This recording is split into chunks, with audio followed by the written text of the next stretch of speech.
watching that yesterday. The IO Tony in the first game they played absolutely wrecked shop. I think that's a bit of a respect ban, that one.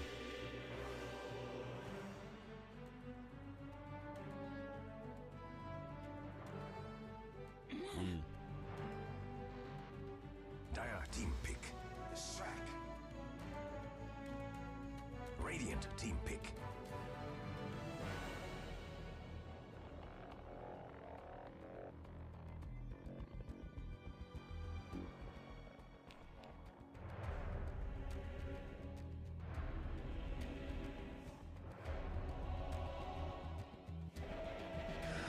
Templar Assassin. Dire team pick. Wow. Okay, so I saw Trident run a couple of strats yesterday, the 2 games I casted, which were very sort of hyper-aggressive, and something tells me with that Viper TA start, they're going to be going the same kind of thing tonight.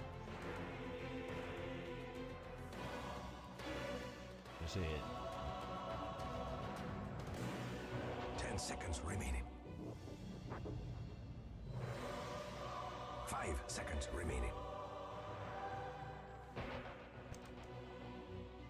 Reserve time.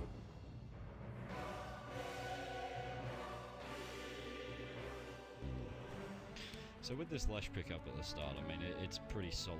Hero can run safe lane, can run mid. It's sort of a bit wide open, so not a bad pick. You're sort of standing a chance a bit. And the ES pick. Dire team ban. Well, perhaps lockdown for the Templar Assassin? More than likely, yeah. Like, Earthshaker is one of those heroes that he's almost a core in the way that you play him. Like, it's not that you want to get him farmed, but if you do get him, you do get the lockdown. Well, you've got at least got 2 sets of lockdown. Like, you enchant Totem, the Fissure, you get an early blink on him with Echo Slam, and that is a lot of control that you've got there just with one. 10 seconds remaining. Mix that in with the Lash Rack with both the slow and the stun, and it's a very potent combination. 5 seconds remaining. Quite a tempo control-y kind of lineup at the moment. The Sentinel and the Darkseer being banned out there, so... And Shadow Demon. Ooh. Dire team pick. Okay. Rubik pick up from Trident. I do like seeing Rubik getting picked. He's one of my all-time favorite heroes, and it's just a frustration. Like, when you get the Fade Bolt out, it is a lot of damage. Like, a lot of people don't realize exactly how much damage it does, and at level 1, it's 70 damage. Like, which is very much on par with what Lash does. Yeah, definitely. I mean, is this the KQT 5 Rubik? seconds Is the remaining. question, because I've seen him play one hell of a Rubik. It'll more than likely be him. Reserve time. Rubik, yes. Yeah. So then the big question when we're talking about Trident is who does Teresa take? Teresa's got the Viper there, the TA there as sort of mid options.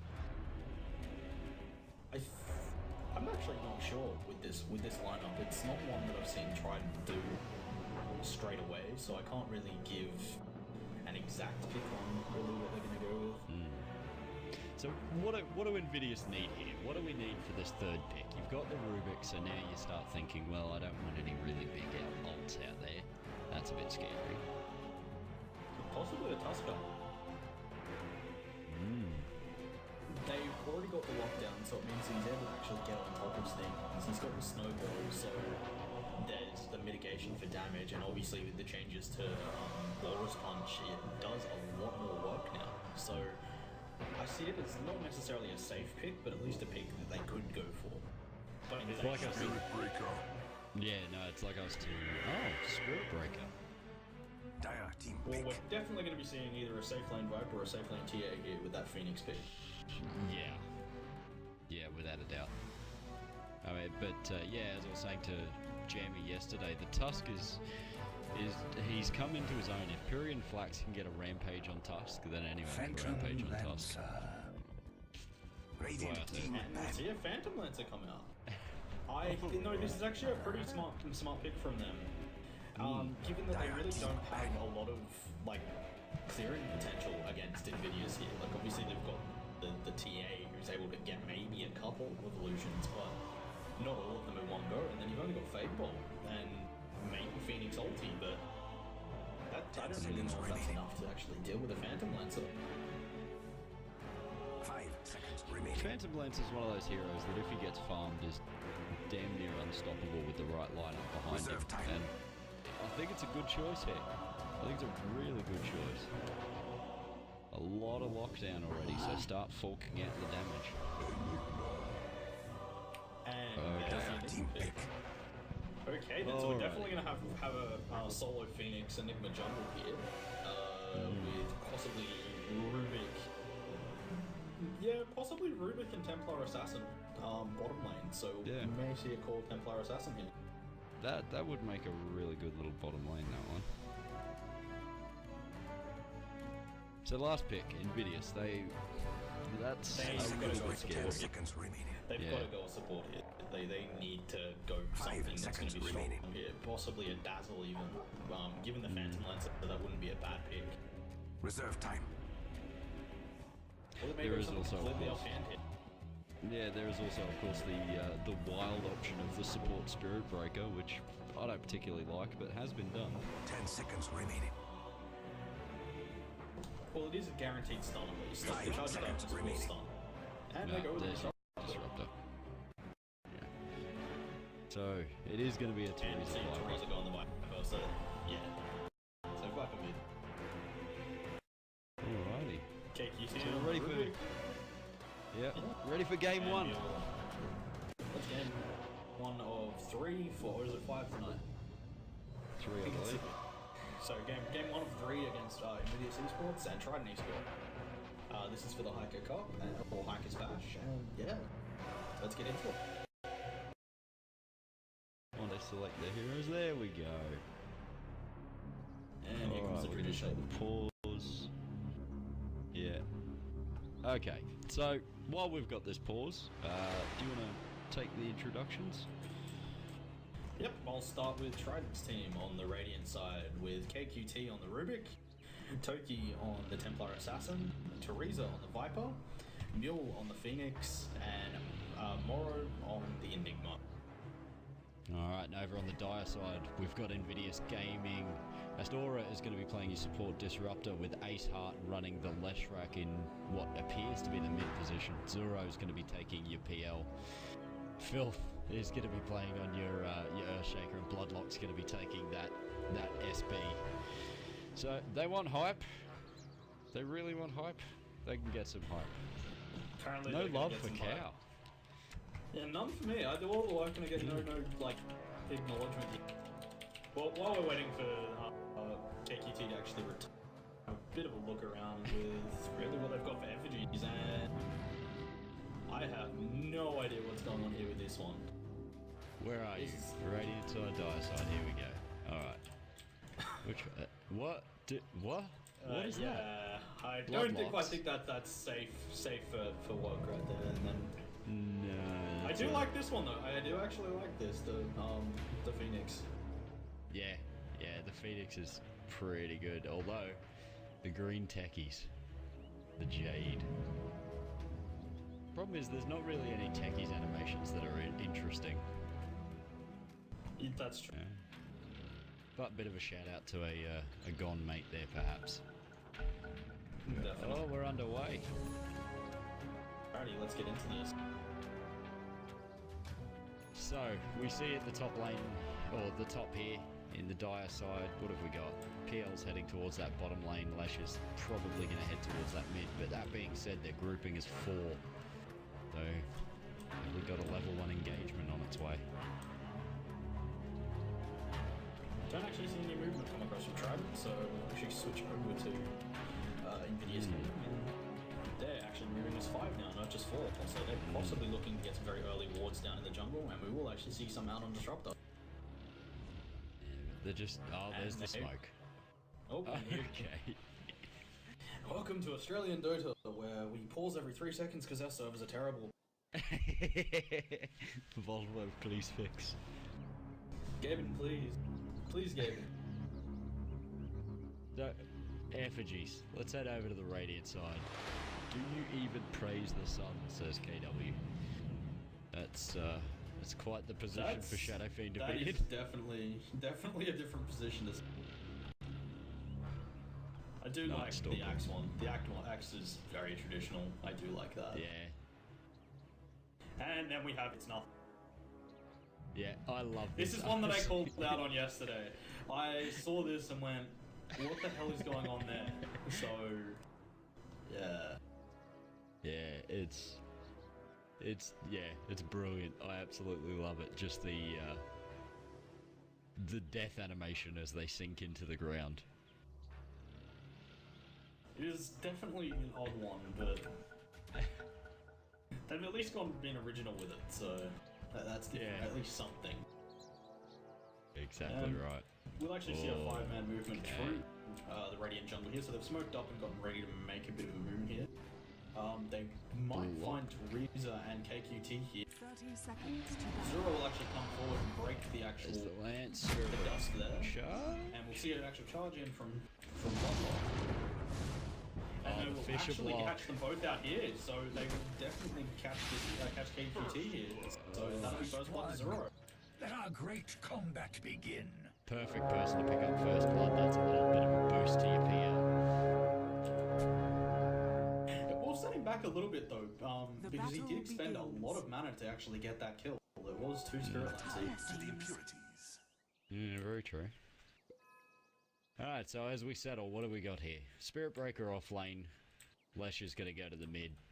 And then your PL's going to be your core farmer top. And we've actually got this completely wrong. Teresa's actually gone... Toki's actually gone mid on the team. So we'll actually see a safe lane Viper. Taking that first point in the side lanes. Ooh, taking a lot of damage there. And Asart being very, very aggressive here on that Slash rack.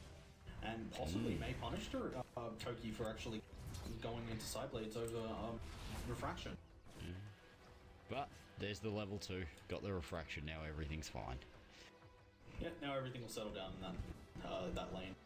And we'll actually go top here. We do actually have a pretty aggressive trail lane here with the Earthshaker, that's the Disruptor, and the Phantom Lancer. All I can say is kind of lucky that Mule's on a Phoenix and actually has the Icarus dive. But in saying that, you've got a Disruptor with Glimpse who is actually able to pull them straight back into the fight. Hasn't actually placed a point as of yet either. And I think He may actually might need to just look at do doing it. this here, yeah. If he doesn't, he's going to fall. And in saying that, he does. A little bit of a bad position there. Oh, Ace Heart taking a mountain of damage in the mid lane. He doesn't want to get too close to that. Those side blades are doing work. Ooh. But in saying that, Teresa's taking a lot of damage now too. We may possibly see her fall if he gets enough to get another line. Oh, and he actually just doesn't get enough.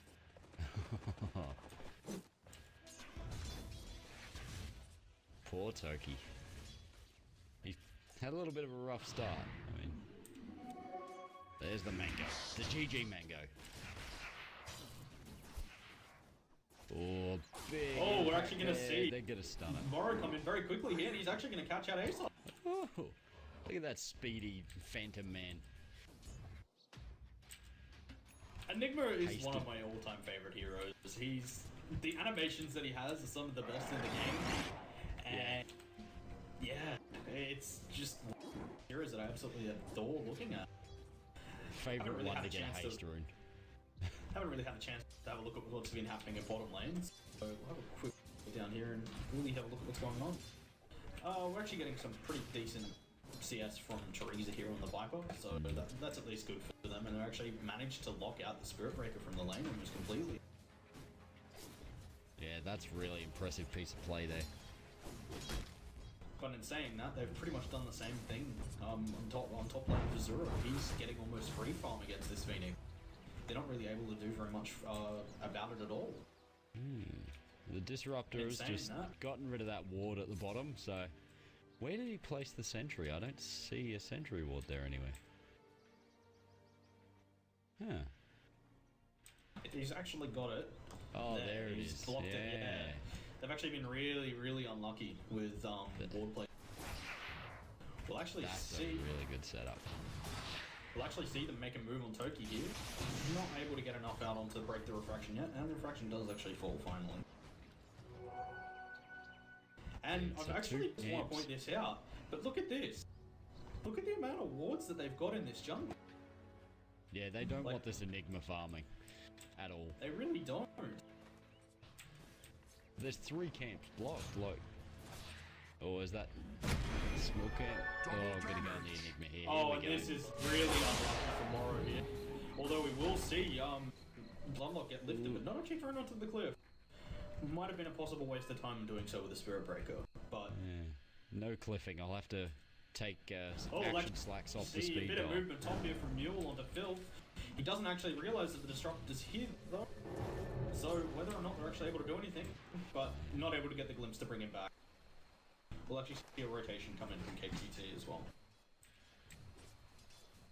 So perhaps KQT coming up here to settle this down a bit. Viper's pretty much got all the start he needs. I mean, he's got his Gloves of Haste, he's got his brown boots and his Wraith Band, so he's sitting pretty good at the moment. Bloodlock with a DD? No, that's just worn off.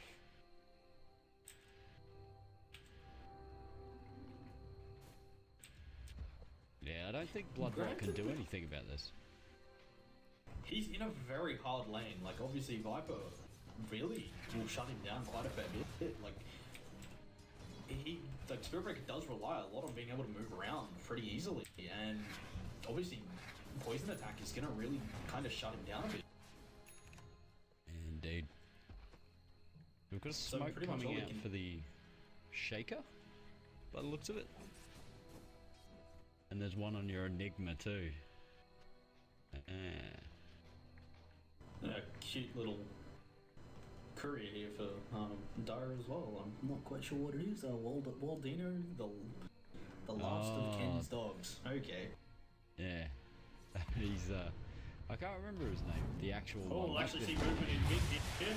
They're actually going to catch out Ace hard here, and he's going to fall very quickly. That was a lot of commitment for Ace. And Viper, in the meantime, grabs Bloodlock at the bottom lane. And that's exactly what I was talking about. Like, he really can't get away from it. I'm not really sure if Spirit Breaker was the best pick for this game. Especially given that a lot of other heroes were actually left in the pool that really could have offlaned possibly a lot better. Dire's bottom tower is under attack. Mid lane. We'll actually see Rubik come back in here again, and I'm not sure if Ace will be expecting this. Invis Rubik.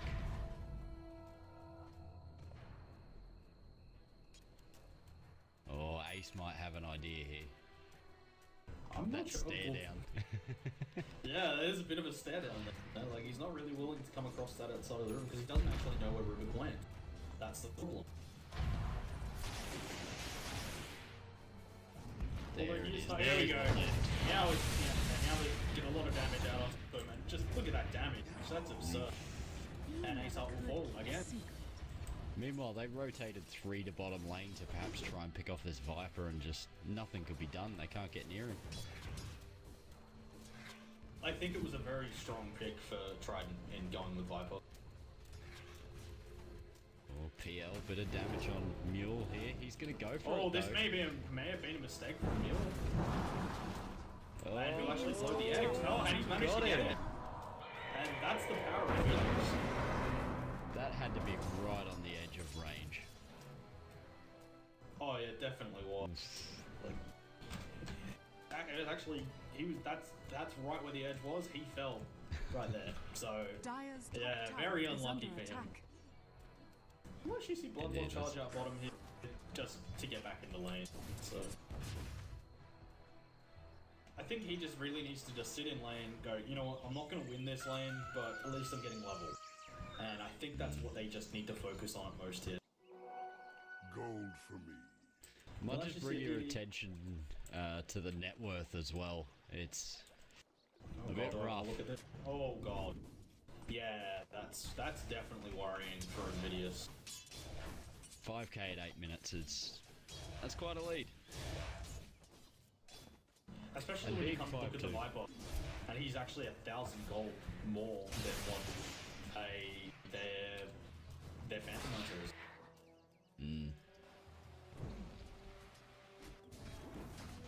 And we'll definitely see Moro start to do a lot of work on this tower bottom lane. Dire's bottom tower is under attack. The Eidolon damage is just ridiculous. That's gonna fall, yeah. Nothing they can do about it either. Dire's bottom tower has fallen. Alright, so let's and look that over really the opens up their jungle for themselves as well. It just allows them to get a bit more in the area.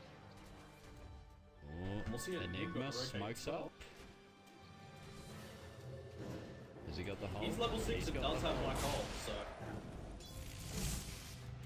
He's just waiting for them to come. Oh, the egg. Oh no. Great egg. A lot of commitment for a support, but given how short its cooldown time is in comparison to, say, Enigma's, I think it's only 100 worth it. seconds. Only 100. Alright, mid lane. Let's see what's going on here. Filth. He's still pretty poor. Poor old Earthshaker. Brown boots, that's it. Not as poor as this Nowhere Disruptor, near though. Oh, lightning Granted, falling on Disruptor Toki there. doesn't really need too much farm, so that's probably the least of his concerns. Your Enigma's waiting here. Hasn't got his blink yet, but still with that hole available. But he's going to move into the Dire jungle now. He knows there's no contest for it. He's got it for free, basically. And Rubik with another invisible rune here. This is a little bit ridiculous. They're actually going to make a move on the field. They will find Ace Heart as well, Oh, so that's they may well look at getting played. two here. And with the actual use the black hole. So, yeah, we'll see two fall here. That's impressive, but here And comes we will Breaker. also see this may be a mistake for him, because he's actually going to get caught out on the other side with Teresa as well. So Teresa may look at Dire's middle tower is under deciding to play attack. safe, which is probably the smart way, the smart thing. Yeah, definitely. So they're just going to chop Dire's down. Right? structures Look are at fortified. capitalize on that. And we'll see Disruptor fall again top to Mule. Just those spirits got him there, by the looks of it. Dire's middle tower is Dire's middle tower has fallen. They're just going to push this. Straight for the tier 2. Well, I they don't figure think why there's not? anything that could stop them. No. Well, they've got a lot of tank in Oh. Teresa now with the finish mechanism, so they figure why not? Dire's middle Yeah, tower certainly is can't under blame attack. them. God, that lightning damage is just disgusting now. Yeah. Zero trying everything he can, but... Oh. That's a bad place for you to be, Earthshaker. Big Oh, egg. and here we go again. Dire's top tower is under Oh, we will actually see. Back on. We will actually see the egg fall though. What did Oh, our and here we go. KQT get there? KQT managed to get the sprint. So this will be interesting. Oh. is under attack. That PL, I don't think that's where you want to be, friend. He Oh, the actually charge taking coming it, through. And yeah, that's a full team wipe as well. God. That's why Radiant's bottom tower is under Trident attack. really deciding to keep the tempo up in this game. They've decided, you know what, we're going to try and Dire's end middle this as tower quickly is as we under can. attack. Which is possibly a smart idea, given that a lot of the heroes can't really contest with a Phantom Lancer late in game. Dire's middle tower Very has true. fallen. Couple of Midases Radiant's coming out bottom there. tower is under attack. Now we get to see how pro these guys are, whether they have good Midas efficiency. And it's Mule actually used very his good straight timing away. for Midas too. We have 12 minutes. Yeah. The Mule's used his straight away. He's looking good so far. Moro hasn't received his yet. It's on the courier. He's just waiting. I'd be interested to see what build Mule actually goes on the Phoenix. Hasn't really given hasn't away really too got- much yet, so I mean, at the moment, with the hand of Midas, he's obviously looking to farm fairly quickly. So we're probably going to see bigger items rather than smaller items. I mean, there's a few ways you can go about it. Phoenix is one of those heroes that is pretty much happy with anything, but He'll probably look to tank him up, maybe look towards something like a Skadi. That combination damage and tank up's always helpful. And we will see the blink come out tomorrow, so let's hope that he gets some big black holes with it. He's able to do a lot. Yeah, he's ready to go now. And KQT just enjoying himself with the charge at the moment. Yeah. And he another death. Teresa's Not really getting very much done charged here. on We'll here. see Spirit Breaker. He will cancel at the last minute. Possibly Smart the turn smart around. idea, yeah. Not really sure if he wants to charge into that many idle arms, a lift and a Viper. And besides that, as soon as he lands on him, he just black hole. Stops him dead in his tracks. Oh, all they need to do is lift him before he even gets there, and then that's it. He's going to be slowed from then on. Bottom lane, they're going to give a little bit of a shove here. I mean, I don't particularly see either team doing Roshan, but... I do think that Trident have a better Roshan side, given that once they get the Desolator out onto a TA, they do have a lot of freestanding damage. And then with Moros idle ones, there is a lot of damage coming out. Yeah. Dire's top tower has Oh, fallen. here it And comes. this is a scary thing right here. Oh. Phoenix with egg and InVideous. There's the egg. Oh, and he's got everyone Here with comes fire your spirits black as well. hole. Hello, black hole. Goodbye, everyone. Dire's top tower is under attack. And Phil. That's wow. That's 4 for 1, Is under attack. and that's a support as well. Definitely not worth it on the side of InVidious. That was brutal. This is the thing, when I was watching Trident yesterday, the thing that really shines to me about Trident as a team is when they get into one of these fights, it's brutal. We're actually just gonna watch. Wow. Where did that Disruptor just go? He was there and then gone. And that's gonna be a GG, so a 15-minute game, guys. That's very quick. Wow. That was vicious. That was vicious, Cow. It was very vicious. I was honestly not expecting that degree of aggressiveness. And it's really paid off for them. Yeah, so now we move into game 2. Let's see if InVideous can turn it around, huh? Well, we'll definitely see a ban out of the Viper. That will be one thing we will see next game. So, Indeed. alright, we'll catch you guys in the next one.